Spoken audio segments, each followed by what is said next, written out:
Good morning or good afternoon slash evening for my guest, Elliot Ross. This is Dr. Matthew Dunn, host of The Future of Email Marketing. My guest today, Elliot Ross, who I've been trying to badger onto the show for a few months now. SparkPost, Action Rocket, Taxi for Email. Elliot, Hey, how's it going? Yes, good. How are sorry. you? Yeah, all good. For somebody who works in email, I'm not very good at actual like personal email. So yeah, I apologize for Do I, not being hard to get hold of, but yeah, do all you know good. anybody in the email space whose inbox is not right? Oh, like it's horrendous. Like the Yeah. amount of stuff, like the thing I find, like so we work like I try to buy stuff for my clients, like and support the cause and all that kind of stuff. Yeah. But the trouble is our clients also send us proofs of everything.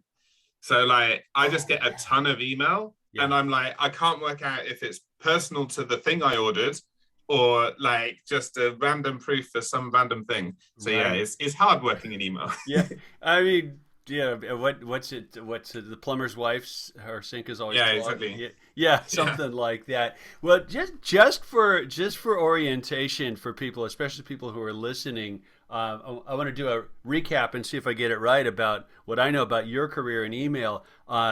You're founder of an actual studio, Action Yeah. Rocket, Yep, right? that's right. And you also then co-founded Taxi for Email, high-end email editor, Hmm. acquired by SparkPost. SparkPost acquired by MessageBird, which is how you're now an evangelist for Yeah. SparkPost MessageBird. Correct? Yeah, that's right. Yeah. And a lot of random things on the way. Like when Love, people talk about that kind of overnight success or whatever, like yeah, 20 years of yeah, 20 years of overnight success. But yeah. your background was originally in design. Is that correct? Yeah, so I like yeah, all the way back to like being a teenager. Like I designed things and then ended up working in different ad agencies, Yeah. like old school ad agencies, kind of the tail end of like Mad Men era, I guess. Or the well, I don't know. It's maybe a stretch to say like the early noughties was still Mad Men, but like definitely like that era of like agencies being like, oh crap, there's digital now and we've got to work out how to do Yeah. it. Yeah. Like Yeah. yeah, so from then Um, on, really. Yeah. I'm gonna tease you and provoke the people who are listening on the podcast. I've got Johnny Ivy's younger brother here Nice. on the show. As a designer, Mm. do you still find time to to create hands-on visual? Uh, Not as much as I'd like to. Like Yeah, it's hard, like because so Action Rocket is like 20 people. yeah, Um, Taxi, like there's still bits of design work, but now we have like designers, especially now we've sure. joined SparkPost and MessageBird. So yeah, there's it's more now like being able to say like, hey, look, here's the idea I'm thinking of. Yeah, I'm not going to be one of those clients that's like, here's exactly what I want, but mhm. like, here's something. If you have something better, then absolutely we'll run with it. But go work with it and see what you can do. Like No, that's about as much design as I get to do anymore. But yeah. kudos to you for recognizing that boundary. I've got my background's arts and creative as well, Mm, and I'm the client from hell. mm. Like I am just a client from hell. Like nope, wrong, nope, sorry, RGB code's up. Why did you use that code? Like just nah, nah, nah, Yeah. nah, nah, nah, nah. It's hard. It's so hard, especially like growing a company. Like Taxi Yeah, grew from, I think more so in Taxi and Action Rocket, because Action Rocket I basically just replicated myself over and over, like and hired more and more designers basically and yeah, yeah, developers and stuff. But with Taxi, like we started off with two people, that became three after like a year or so. Then we kind of gradually hired a couple more over the years, and then we ended up with like 25, 30 people. But wow, like as the company grows, like me and Will co-founder Taxi, like we were doing everything, like to the extent that like I designed the front end, he designed the back end. yeah, Gradually, and like the sort of concept of Taxi is you need like a design system, which is like a HTML template, so it's coded in email HTML. So like, I was doing those for clients as well, and also trying to run the business and trying to work out like how do you even do a business, like yeah, and in a SaaS business, like everything is there is no kind of there is no limit in the way that an agency does have a limit, I think. Like an agency is essentially you hire a bunch of people and you can charge more for their time and you have some clients and whatever, right? Whereas there is no limit to growth for a SaaS company. So like you always have this kind of like, oh, we could be doing more, we could be doing whatever. So like this is very, very long-winded, but like absolutely that I think you learn the hard way of like that ability to kind of come to terms with like, I could do this, but I could get someone else to do it, or we could hire someone else to do it. And it might not be the way that I would do it, but the main pro of this is I'm not doing it anymore and I can spend my time on something else. Yeah. And then so you've gone through that multiple times. That's part of the entrepreneurial journey. Is when do you turn loose, recognizing that you have limits to your own hours in the day, scale, and then eventually expertise, right? You eventually hire someone and go, they're a lot better at that than I am, right? My job's to shut up and stay out of the way. Yeah, exactly. And unfortunately, often the stuff that you do when you give up some of that stuff is less exciting. Like, we were still doing legal contracts, and which I like when you own half the company. No, but like you own half the company, right? So you don't want to give it away or cause yourself some kind of problem. So like you have to pay more attention than you're interested in. You're absolutely right. Did Taxi did the impetus for Taxi come out of your own hands-on work, like the tools are not adequate to the job? Yeah, so the kind of, I guess, the ESP space, and now I work for an ESP, so I'll be very polite about them. But like the ESP space has always had a kind of challenge with editors, right? And the challenge is kind of maybe two or threefold. One is like ESPs have got a lot of work to do. They've got a lot of things to make. It's a very hard job, like to build an ESP, and like getting the content into the HTML is one small part of that. And if you've got a limited amount of developer time, you can't spend all the time trying to work out how to solve that. Yeah. So I appreciate, some ESPs, they just bring in some other tool, like, and sometimes that's a web development tool or whatever, like just plug something in and fine, that's that problem sorted for a while and we'll go and do something else. Right.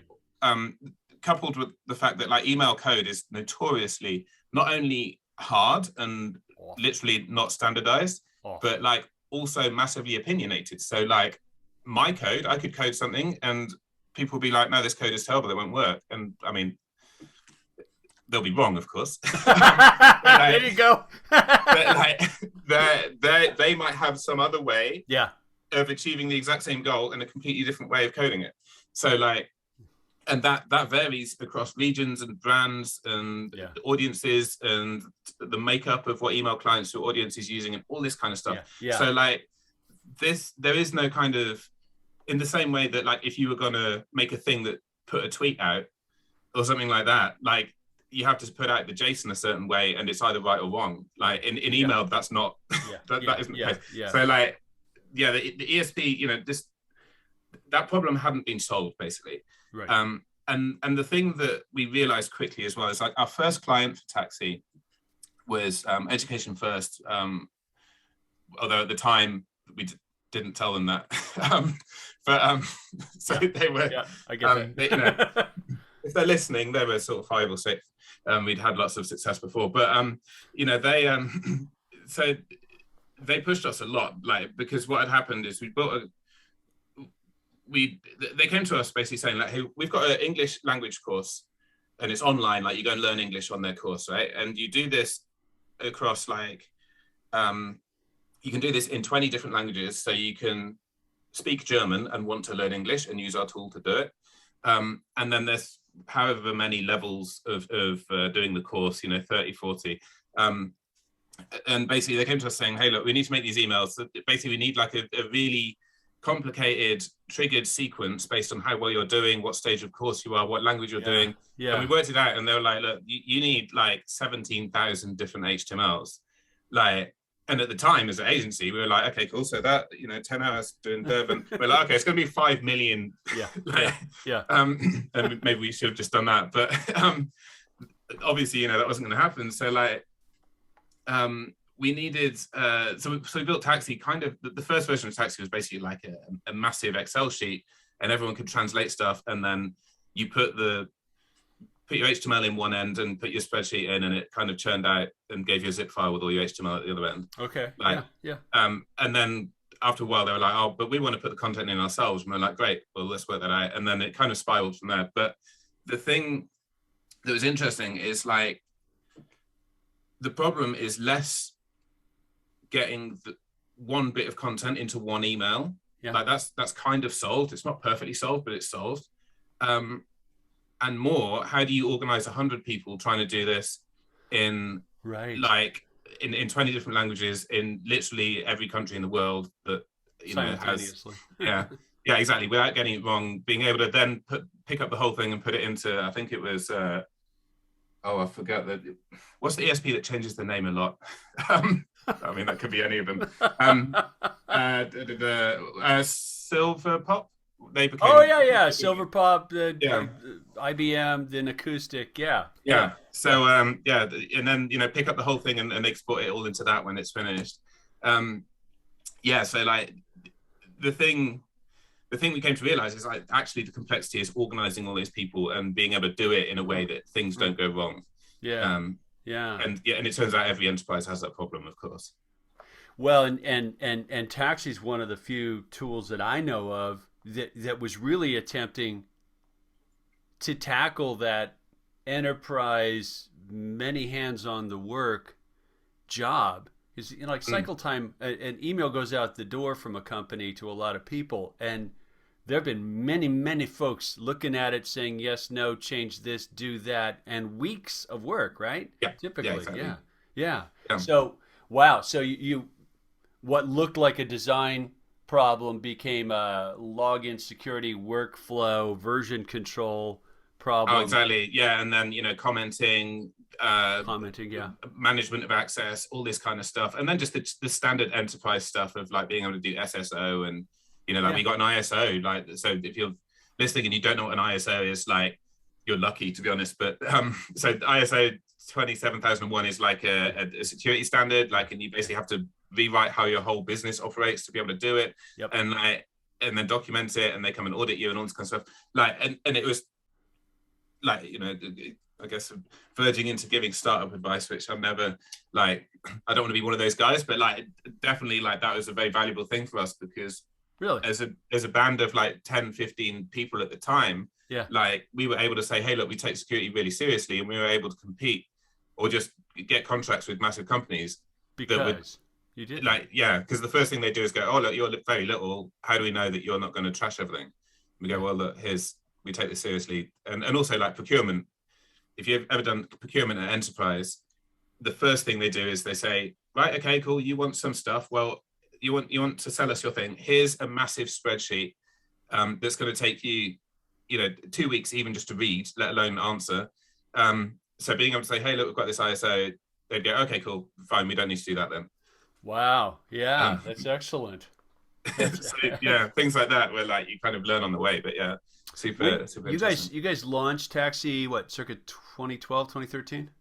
Yeah, it's about then. We had a kind of weird launch. Like, we kind of launched it eventually and put it on Product Hunt and all the kind of standard things that you do, but like built a website and stuff. But like we had like probably 10 or 15 big enterprise clients by that point, because what we'd done is like, so we built this thing for EF, and then quickly, like, people, you know what marketers are like, they move around every 6 months, that kind of thing. Like, we quickly, and also Action Market had a whole bunch of clients as well that we're working with. So like, we got Taxi in like in 5 or 6 places pretty quickly. And then those people started moving around, and basically like every time we were like, okay, cool, we've got our heads above water, let's launch this thing and market it, someone would show up saying, hey, look, we love Taxi in this other job we had, let's do it here. But we need these features, and we want it to work this way to plug into that, and a new ESP. So and and some of that kind of roadmap growth is interesting, because like some of it is like, there's a line, especially now in Taxi, because it's pretty mature in what we do. Like, we can look at something now, and the company will say, hey, look, we need this, and we love it. Like, we can quite confidently say, look, that's just you that needs that. compared to, okay, cool, well, that's on our roadmap anyway. We haven't done it yet, but we'll bump it up because there's a good business case to do it because we'll get some money from you to do it and whatever. But like, so at that point, when you're 2 or 3 years in, it's really hard to work out like what is bumping something up the roadmap, because you were going to do it anyway, you just haven't got around to it yet, and doing it will get you this sale, compared to what is something that you're going to make and no one else is ever going to use again. Right? But we worked it out. But it's hard, that stuff. Well, and some best ideas. My experience. I'm curious to know if it resonates for you. Best ideas, a random ass client. Gee, it'd be nice if, right? Or we wish it could. And you're like, oh man, that's good, right? Thank you very much. But you can't be all things to all people. Exactly, and it's really hard because we use the kind of agile methodology and all that kind of stuff. And like, did you? Wow. So that's like a lot of that, or part of that, is about like looking at the problem more than the solution, and not being defined by your output at the start and things like that. I think that's right. Maybe it isn't. Well, output's maybe the wrong word, but like, so like looking at the problem to solve versus someone saying, hey, it'd be great if there's a button here, because they've already just decided the solution at that point, and they're not the product designer. It might not be great if there's a button there. But what you want to hear from them is like, here's the problem I have, and here's the kind of result that I'm after. Okay. So like absolutely, we've got a whole ton of those, and you've got to be really smart about like what's root cause. And also like, humans are flawed, right? If you ask like anyone anything, they might give you a different answer. Like they'll say something different to what their actual behavior is. And like, even they might honestly say something like it's not malicious, like because they believe something, and then actually you watch them and they're like, oh, but you're actually doing something completely different. Like, so you'll hear a whole bunch of things, and then you'd be like, you actually don't need this. Like, one thing that people asked for a lot all the way through in demos, I mean, we did develop it eventually, but not for a long time, was adding copy limits. And people would be like, oh, can I add a copy limit? And we'd be like, yeah, okay, fine. We don't have it right now. We're thinking about doing it. And then they'd get in, they'd start using Taxi, and they'd never ask for it again. And the reason was they could see the content in place, so it was obvious to them if it was broken or not. So ahead of time saying, hey, this should be 20 characters instead of 30. Like, you run the risk of actually stopping them doing their job. And eventually we did some smart solutions to it, so it's all good. But like, what's interesting is like, some people that was a deal breaker.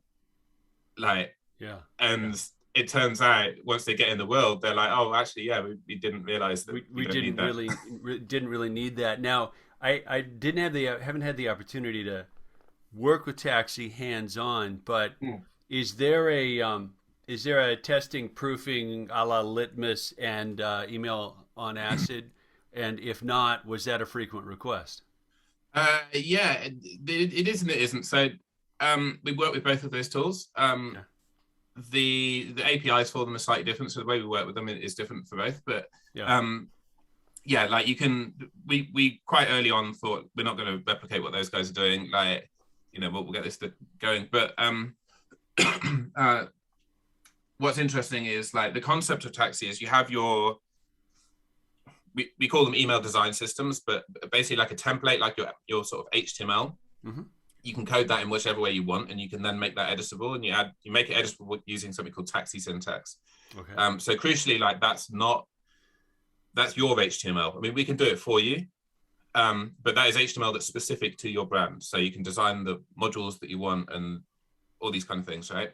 And that's a kind of key difference to other products that are out there, because a lot of those tools are like, here's our HTML, and if you want 3 columns, great, here's the code for that. But if your opinion is that code isn't what I want, you can't change it. So Taxi is like, okay, cool, but code it exactly how you want, because your enterprise, you know what you're doing. If you don't know what you're doing, we'll help you, and that's fine. But the point is then you take your EDS and then you put that into Taxi, and then you use Taxi to make individual email campaigns, and then you export it out. Into whatever ESP you're using. And obviously there's that in the middle, there's that whole thing of scale for making different languages, regions, versions, segmentation, all the kind of complex stuff. Or complex for content people, because it's not their strong suit or whatever, right? So the key thing there is that HTML is being reused over and over. So you can go back and update it if you think, oh, actually, we needed a different module, or we need to reshape this, or Gmail's changed how it works and we need to change how this renders, or whatever. You can go back and change that. And then the thing that's using that will now work with your new code, which is actually a massive side benefit, because like one day a client came in and said, hey, our template is black, we want to make it white. And we've already made 1,000 emails. And we're like, okay, cool, we're going to change the HTML. And then it was done in like 2 hours. Wow. Which, like, if we were an agency, we'd still be doing it now, right? But like, so the point there is, like, once you've done your HTML, you're kind of just reusing it over and over. Yeah. So the need for those tools goes down quite a lot, because at that point, you're confident that your HTML is really solid and tested. And then you're just checking it sporadically, making sure that, oh, actually, Gmail hasn't changed in the 10 minutes since we last looked, that kind of thing.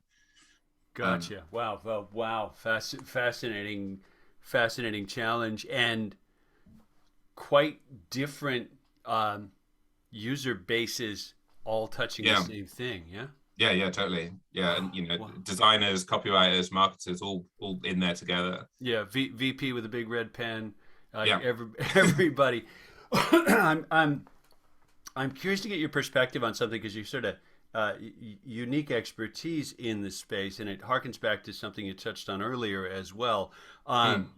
You've got the ridiculous multiplicity of end clients viewing a given email message. You've got potentially mass scale in terms of the volume that gets sent to that multiplicity of clients, and you've got this relatively brittle thing called the email HTML. Yes. That takes so much work to get it to just like hold together and actually display. Yeah. That it's struck me for a long time that that the actual content, like the stuff that people read, the images they see, the layout, like it's so hard to make that go that there's less focus on the actual content than might be ideal.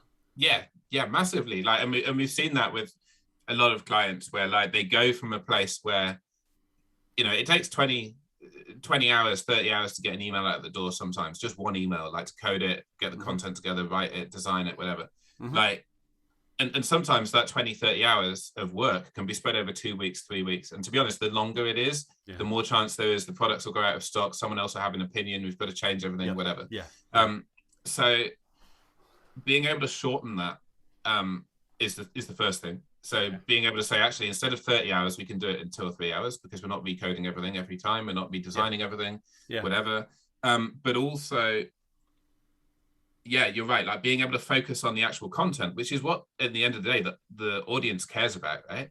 Yeah. Like they don't look, I mean, we do, but like they don't look through the code and go, oh, well, this is coded well, I think I'll buy this product. Yeah. Like the audience doesn't care. They never see it.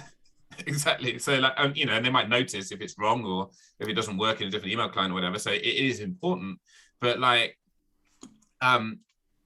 the actual words in your email and whether they're spelt correctly and whether they make sense. And we talk in the translation space, we talk about this idea of transcreation. And that is, you don't just translate words directly. So like, especially things like German, the sentence structure is different. Like often the verb goes to the end and things like that. So, and obviously like your references, your kind of pseudonyms and little, what's the word? Like little phrases and things like that, and a pun or whatever, like it might work in English, it might not work in a different language. Yeah. So like it's less about just directly translate the words, because a machine can do that at this point. Sure. It's about actually rewrite the content so it works for a different audience. So a lot of the benefit, I guess, is about like providing a safe environment for those people to come in and actually work. Gotcha. Because the previous places you say, here's our English email, and then it's in a spreadsheet and just put your words in or something. But the sort of what's an atom, what's a molecule, meaning wise, design wise, etc. And if it's so tenuously constructed that a slightly longer headline is going to destroy a bunch of stuff, Yeah. You compromise the headline, Mm. which is what the end, the end recipient actually reads, consumes, reacts to. They don't give a crap about your character limitations fundamentally. Exactly. Yeah, Yeah. yeah. So, and and the spreadsheet isn't the context. So Yeah. you don't see where this text is going in relation to the paragraph next to it or whatever, or Yeah. all Yeah. this kind of stuff. So like getting those people as close to the actual real thing as possible is Yeah. Yeah. has a huge benefit in the actual content, but it's really hard to measure that other Yeah. than like results and things. But like, you can objectively say, well, look, this is obviously a better email because it makes more sense and Yeah. whatever. But like, it's email is sometimes a bit of a pain like that, because if you go straight to like, well, this converted better, Yeah. like sometimes it's hard to argue that, but sometimes that doesn't show what's the absolute best email. Okay. What's the absolute best email? Yeah, I mean, I remember when it's an analogous, but it is not the same technical space. And when I was around web design, realizing that it was easier to say mock this up in Photoshop, which is what everybody Yeah. did. Why? Because HTML, and it's much more mature in the web space than it is in the email space, but HTML is a pain in the butt. It's not a design tool, right? It's Yeah. like, yeah, it's like trying to make an architecture sketch with a power saw. It's a hard way to get there, right? Yeah, exactly. And I kind of came from that space in doing web design early, and Yeah. in the 2000s and stuff, and like that process now is a lot more kind of fluid. Like we talk a bit more about code, working directly in code, or Yeah. kind of abstracting stuff and using prototyping tools and things like that. But Yeah. that kind of that methodology of like design it in Photoshop first, lay it all out, and then get that approved, and then go into HTML, like that still stands to this day for a lot of people. Yeah. It's got quite a lot of flaws, but it is a way to get some stuff done. So yeah. Yeah. Well, and it's a way to, it is a way to be content first or content forward, at least in theory, right? It's like, wow, that looks great. It's compelling. It holds together. It's gonna move people or compel people. Now, how do we make the technical stuff achieve that vision? So at least you've got a concrete thing out there in front of you, instead of start with the constraints of the tech first and let that guide what you do. Where it falls down is when you get the, I was going to say attitude, but I think it's more kind of business attitude rather than like a personal attitude. But like, that it has to look exactly as the Photoshop file.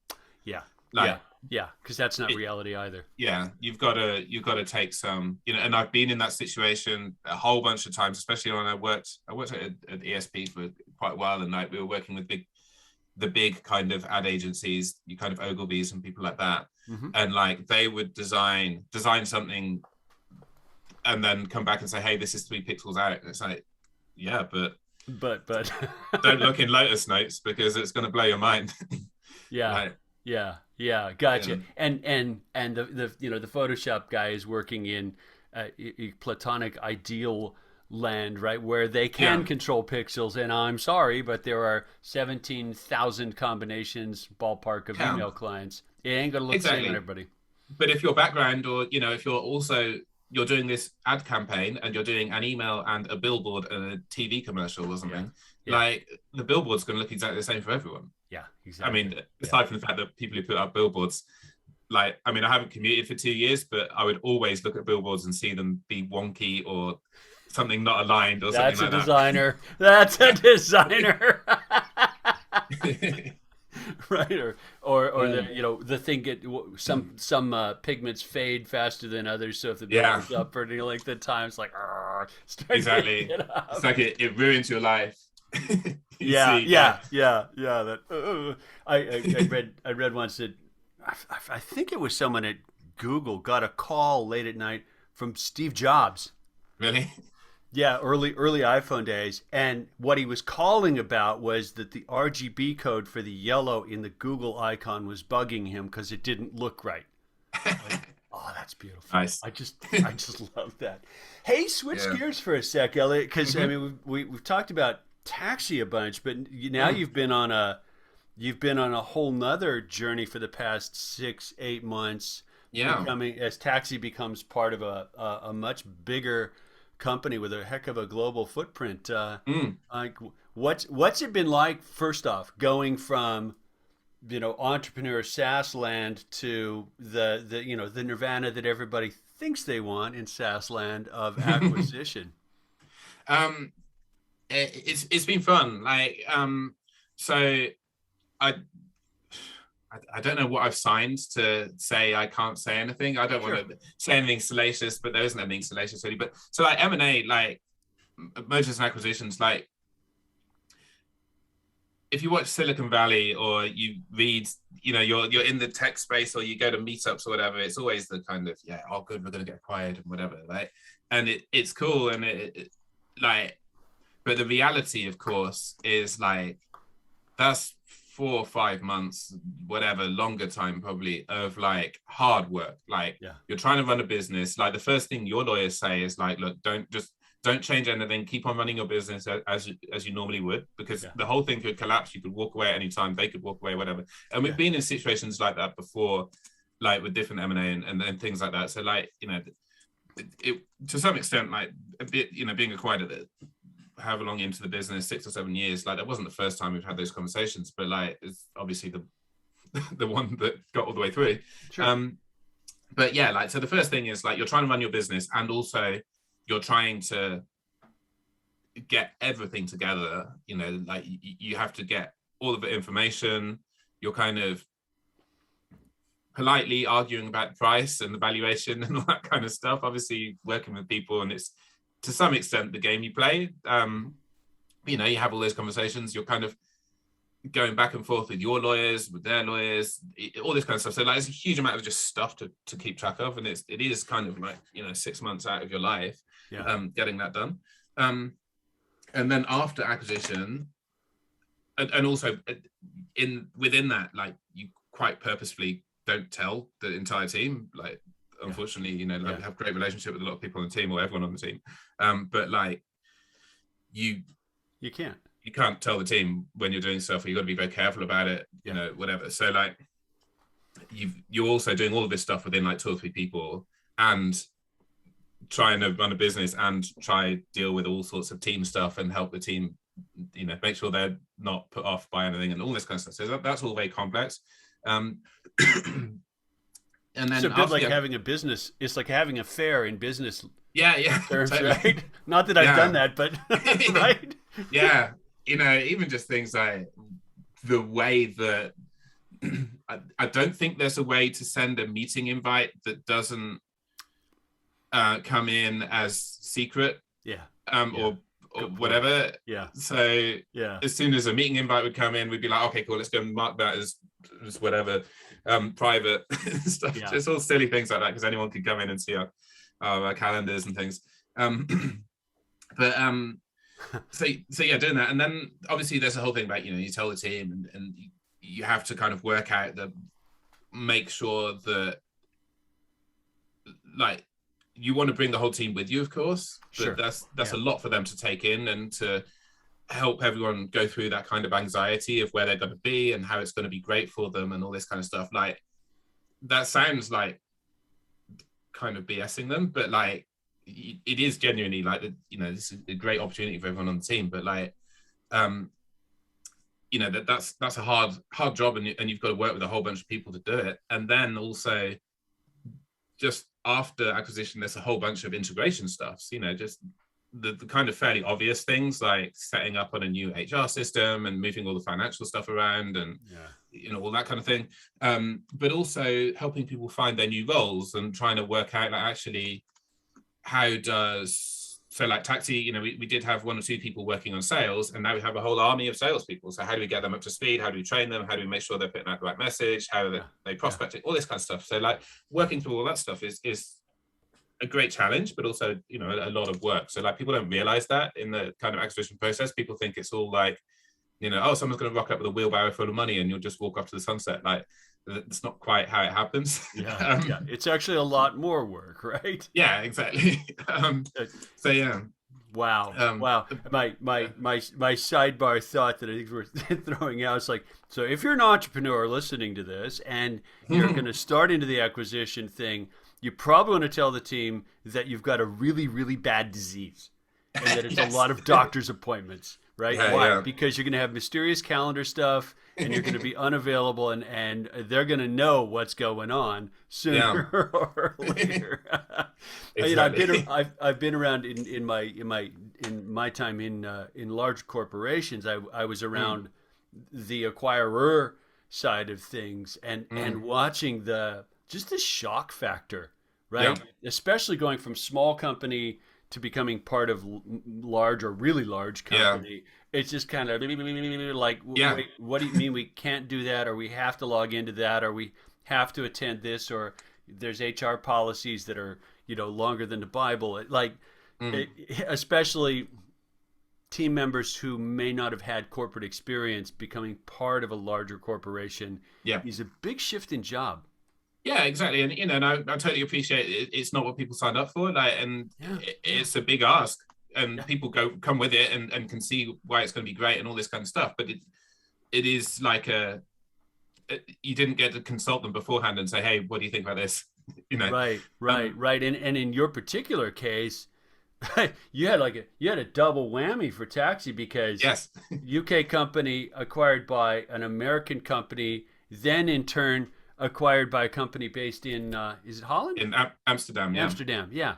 Yeah. Yeah. So marrying those cultures and business cultures, boom, boom.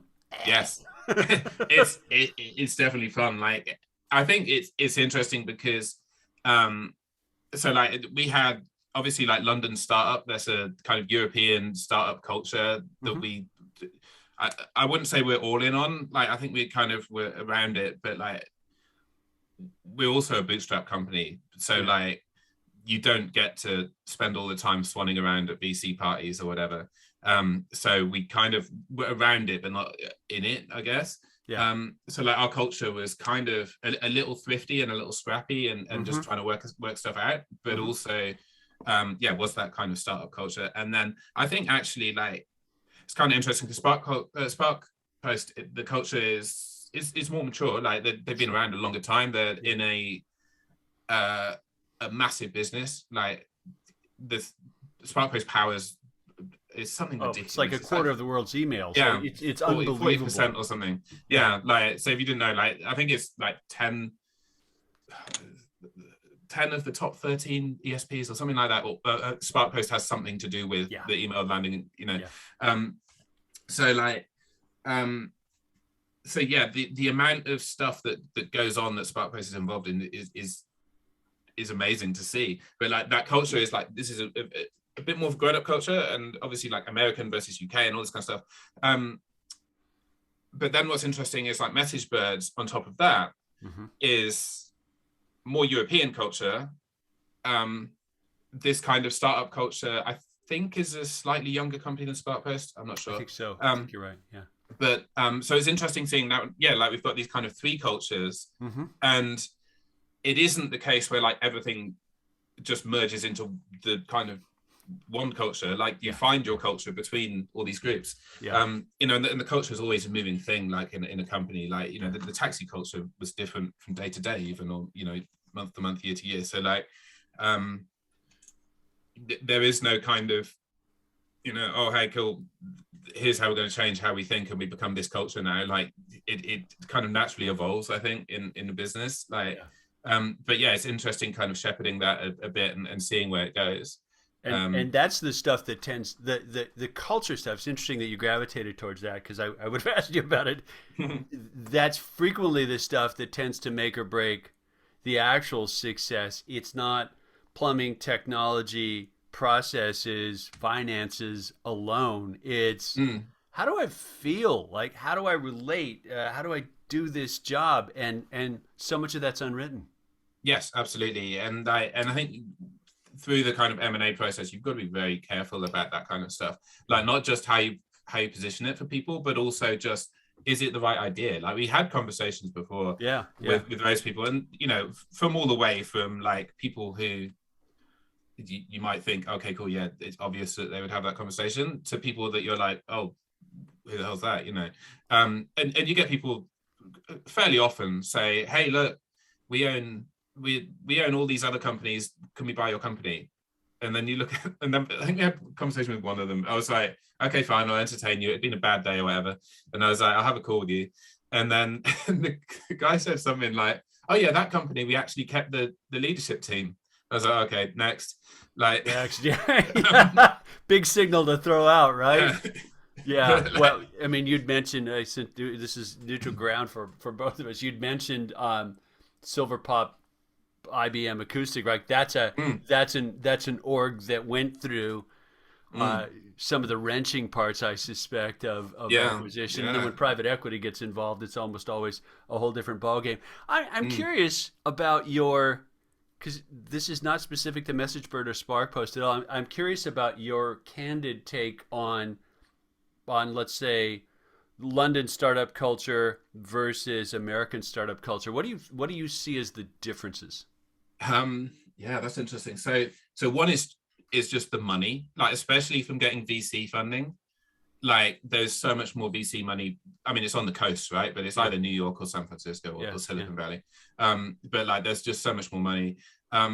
There's this the way that the UK like financially is set up. There's some benefit to being an angel investor in the UK, because basically you can put in £150,000 into a fund, like an angel fund, and the startup would usually get what, 3 or 4 million, I guess, as a Series A. So you could be part of that, and if you put your 150,000 in, there's some allowance that you get from the government, which is basically if the whole thing falls down, you can reclaim that 150,000 as tax credit. Oh wow! So basically, you're putting some money in. It might turn into something amazing. No real risk, and right? the base level is you can just take it off your tax bill. And obviously, has that been a success? Has that been overall a success? And is that relatively recent? No, it's been around a while, but like, I mean, we didn't do any of that, but I think it does shape some of the kind of the startup investment in the UK. Yeah. Generally, the money though, as a result, is quite small. Like, so it's hard to get a lot of money. Yeah.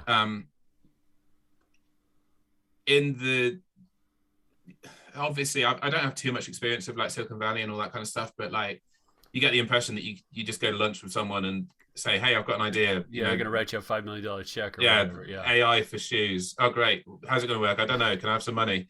Like, I'm sure it's more complicated than that, but it feels more feasible that would happen in Silicon Valley. Whereas in London, someone would say, get out of my restaurant. Like, that's massively oversimplifying things. But I think there is that kind of, you hear all the stories of like all the kind of groups of funds trying to outcompete each other, or I've got an AI startup, so therefore, or that they've got one, so therefore I've got to have one, and all that kind of stuff, and that doesn't tend to happen as much in London. The other thing is London, I mean, not just in startup finance or whatever, but traditionally in business has quite often been the gateway to Europe for a lot of American companies.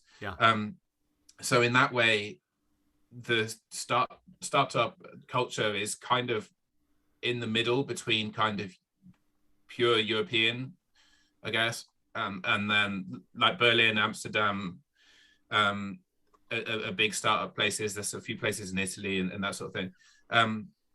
But like, by kind of being in between the US and Europe, it's kind of got this hybrid culture plus a whole bunch of sort of UK stuff going on as well. Interesting. The other thing is like the UK is like, or especially England, is very London focused.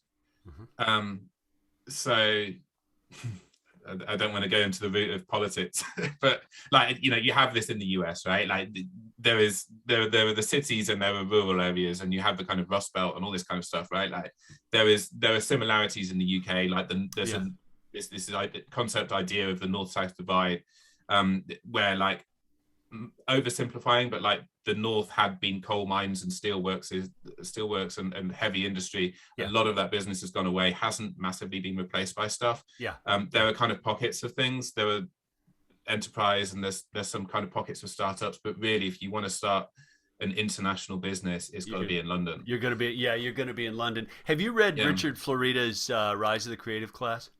No, it's on my list actually. That's it. But yeah. And he's got a follow up, and I think he's actually got some regrets now. Mm.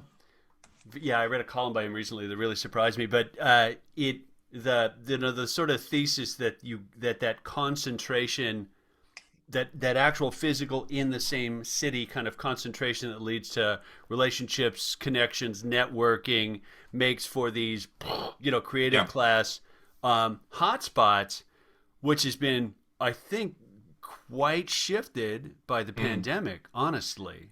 Yeah, there's definitely been a trend. Like when we were independent, we were very much like, look, you can work from home if you've got a plumber coming round, but you've got a desk in our office and you're expected to be Interesting. at it. Interesting. Um, Yeah. like, and now SparkPost culture and more so MessageBird.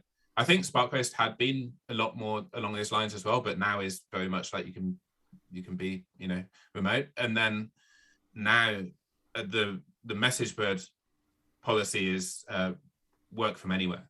Work Like from anywhere.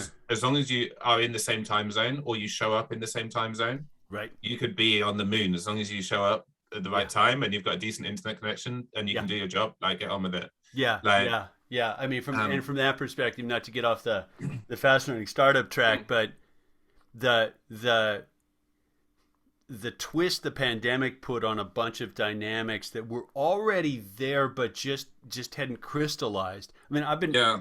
I moved out of what let's call it a secondary hotspot, Seattle. Although it's Mm, becoming a primary hotspot for startups and mm, stuff like that. Like we left that 25 years ago mm, to a small town mm, for for our own reasons, family, kids, and stuff like that. mm, And it was like a conscious uh, go down the ladder multiple notches compromise because you didn't get mm. to work remotely very much then. Yeah. And now it's like, oh, look, that's actually, it works just fine. A lot of people have adapted to it. I think a lot of people will go back to offices. Mm, But I do wonder if, back to your Rust Belt and London centric thing, I do wonder if we will start seeing more dispersion of innovation and even funding of innovation. Like, for example, Cleveland, Ohio, middle of the Rust mm. Belt, Yeah. Yeah. quite a hot spot for startups and tech companies now. Like they've managed to get some sort of critical mass, like their own creative class sort of epicenter. But all of a sudden you're like, oh, I can get a rocking startup going, Yeah. and it doesn't have to be in Silicon Valley and or New That's York. true. So, Finally, but how remote is that though? Like, if that's just 20 people in an office just in a different state, like that's not as remote, right? Like the true remote is like everyone is anywhere, yeah, and yeah. you see everyone physically twice a year or something. Yeah, well, Um, I suspect we'll see that's going to have mature. That's going to mature mm, over quite a span of time, and eventually it'll be like we'll understand what the model of a really effective remote everybody from yeah, anywhere startup looks like. Right now, it's happenstantial. Like these yeah, guys are good at it, these guys are bad at it. You can't really tell the difference because we haven't done it long enough. yeah, exactly. And I think there's a few other things that are at play that are kind of skewing things a bit. So one is there's a massive employment shortage, like employee shortage. So like Yeah, you a lot of people are just forced into being remote to be able to get anyone to work yeah, at a yeah, job, like yeah, yeah. and also the pandemic, of course. But I think the pandemic, it's kind of hard to tell, but anecdotally I've had quite a lot of conversations with people being like, oh no, actually I don't want to be in central London anymore, I don't need to be here, like I'm happy being a bit further out and I can go in if I want and all this kind of stuff. Now that's going 20-30 miles away from London, it's not going to the other end of the country, but like there's some of those conversations going on and you kind of see it a bit. People just want, they want gardens, they don't want to live in an apartment and whatever. Yeah. The other thing I think is kind of interesting, and it's massively skewed by my own experience, but like I'm 30s, I guess late 30s now, I'm going to be 40 soon, and like I've done my 15 years showing up every day, getting on the train, spending 3 hours on the train there and back and walking and whatever, right? But like, so like you do that when you're young and whatever, like, but also I had the benefit of working in person to person, you know, like, so I think it's, I think us having this conversation, we have to be aware of, like, we've had the benefit of being in an office for 10, 15 years. So like, We know how yeah, to do it. it's, yeah. And also like, you learn so much, you get so many skills from just being around people and talking to people while you're waiting for the coffee to be made, or to, you know, the kettle to boil or whatever. Like, so it's easy for us to say, well, I've got kids now and I don't want to go into work. Like, of course, like, you know, the kids are in the house and whatever. I mean, they're not at school, but like, you know, like, I love working at home now. Like, I don't know if I'd be in the position I am now if I hadn't have spent a lot of time in an office. Yeah, good observation. I mean, I echo that back to you and say, like, and maybe this is, you know, an older perspectives. Like, we can work from home because we actually learned how to work. Yeah, I mean, that's kind of true, right? And I do hear like, you know, friends who run companies or, you know, manage organizations or whatever, like they do bitch about millennials. Like, you know, like, I can't do this and I have a conflict and I want to do that. And like, no, you need to do your job, dang it.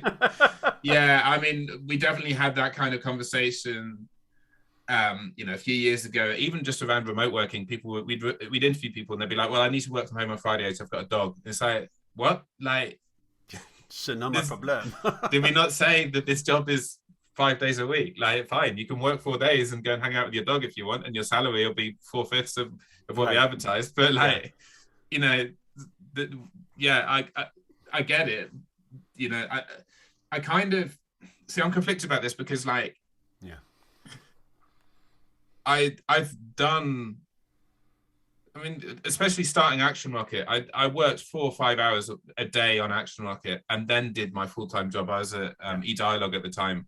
Like, and I used to go in at like 6 a.m, go and do my client work till about 9, do my job there, probably do a couple hours on in the evening as well. Like, so like, you know, that was what, 80, 90 hours a week of work. Like, so like, I've done that for a long time and put in that work, but like, so like, but I completely appreciate not wanting to, you know, wanting to have a work-life balance that isn't that. So I get it. But also I kind of begrudge a little the attitude of like, you don't have to put the work in to get something. Or, you know, like, you still got to do it, I'm afraid. Like, I agree. Whatever which way, you know, like,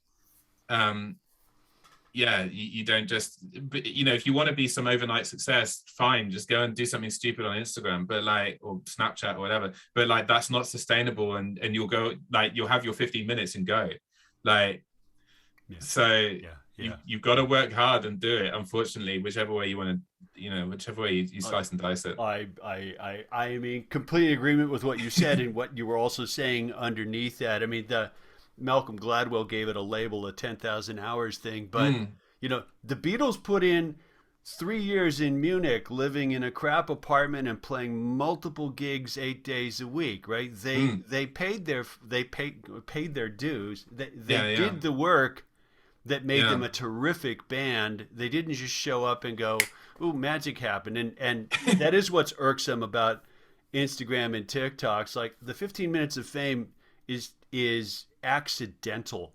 It's not something, and it's not something that you have ownership of either. It's completely culturally random. So if you go out of style and you were going to whine about it, like, you didn't build any real assets there. I'm sorry. Yeah, but I mean, that's interesting as well, like, because we kind of, I think in our generation, we've seen people, so like, where have I got this from? Like, in a different world previously, like, I was a DJ and worked, like, I did like 4 or 5 years. I probably did more like, as a, you know, what you would call a professional DJ. I mean, whether any DJ is professional is quite a complex issue, but like, you know, turn up, play other people's music for 4 hours and go home. Like, that's not really a professional thing, but whatever. But like, I did that, but like, what was interesting is you'd see people turn up and do like live PAs and things. You know, they'd had a song out, whatever, and people would legitimately be like, "Well, I've had one song out," and people would expect them to have to pay for everything, to have all the money in the world. And then you see these people a little bit later, you know, a few years later, and they don't have anything. Like, Yeah. you know, they've had a song and people know who they are, but like they're not living in a mansion and retired or whatever. Like, so, but society's perception is like, oh, why is that guy working in the supermarket? It's because like, well, no one's listening to his music anymore, but like he's still got a job, still got to survive. Yeah. Like, Yeah. and I think people don't realize that kind of, yeah, like you can have your success on Instagram or TikTok or whatever, like great, fine, but that's Doesn't pay the not bills. retirement money. Yeah. Well, I mean, that actually dots back to your observation about London startup, U.S. startup. My read on U.S. startup is that the VC funds for this week's unicorn, those make the headlines. Yeah. But the zillion guys slaving away in their basement who like don't get a shot at or decide not to, because you bootstrapped, we bootstrapped. Like I'm sure you had VCs saying, "Oh, this is great, we want to invest." You're like, I don't actually need a boss. Piss off, right? The other thing is we had a very good lawyer. Like, excellent. Our first. Sorry, I'm derailing things, but like some random bit of advice that someone gave us is like get a good lawyer and get them to do all your contracts like with customers, because when you come to do an acquisition, you want them to be great at doing acquisitions. Like you can get a high street lawyer and they'd be great at doing your customer contracts, but if they've agreed a whole bunch of stuff that then your acquisition lawyer is going to be like, what the hell is this, we can't sell it. Like, so like we just went with a good lawyer. So like, yeah, obviously lawyers are super expensive, but yeah, like it's an investment, not an expense. Yeah, exactly. Yeah. Well, here, Elliot. I knew this would happen. I've tied up an entire hour of your time, but this is one of my favorite conversations because we got. I mean, there's email, but there's also all of the company and building and learning part of the thing that is equally part of the voyage. Yeah, and I find that stuff hard. It's good to talk about this actually, because like there is no advice. Like there is advice, but it's all kind of people who hadn't done it, or because people who have the advice are too busy doing it. Like, so you get these kind of, you know, the best you get is someone's secondhand anecdotes or something. So yeah, it's good to just kind of talk a whole bunch of random stuff. Or you get the sort of the pablum, you know, like if there were a formula for successful startup, the guy who won the formula would be really, really wealthy. But the truth is, every one of them is a different arc and a different voyage. And I'm going to guess if you did this all over again, you'd have learned a ton of stuff, but it would still be hard work to do it all over again. Yeah, exactly. And you can't like, you've got to, I'm like both Taxi and Action Rocket were to solve a problem. Like, so we kind of had a fair idea of product market fit or whatever, or validation out of the gate. Like you've got to have an actual problem to solve and be able to do it. And like, so to that, my point there is like, it's cliche to say, you know, it's more the journey than the result. But like, if you go in saying, hey, I'm going to start up and make a startup and sell it, it's not going to work. Like, unless literally you're creating a vehicle to relieve a whole bunch of VCs of some money and then to make something that you can then sell to a whole bunch of other VCs. But that's not useful either. Yeah, and I always assume VCs are better at math. Yes. Right. Yeah, exactly. It's like that's business theory, and no, that's it's a good observation. Like and your foothold with Action Rocket of being at the coalface, seeing the problem was probably invaluable. Like we're seeing this every day across multiple clients. What if massively. What if we found a better way to solve it? Could that be a business, of its own? Could we build a product to do that, which is, technically complex and unpredictable and all of those other things. Yeah. Wow. Totally.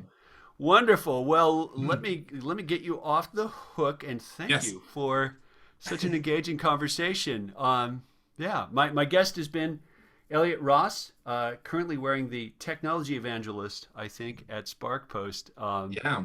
badge, but I expect additional things. I do look forward to us meeting live at some point. I mean, Zoom is fine and fun, but having a beer and talking, as you were saying about the office, Yeah. is a different experience. Yeah, I miss that. Like conferences and things are starting to come back, but Starting to come back. it's that the event industry, I don't envy anyone in that space. Like, good on you for working in there because you've had a fun challenge. I mean, Tough road. it's a fun game at the best of times, but yeah.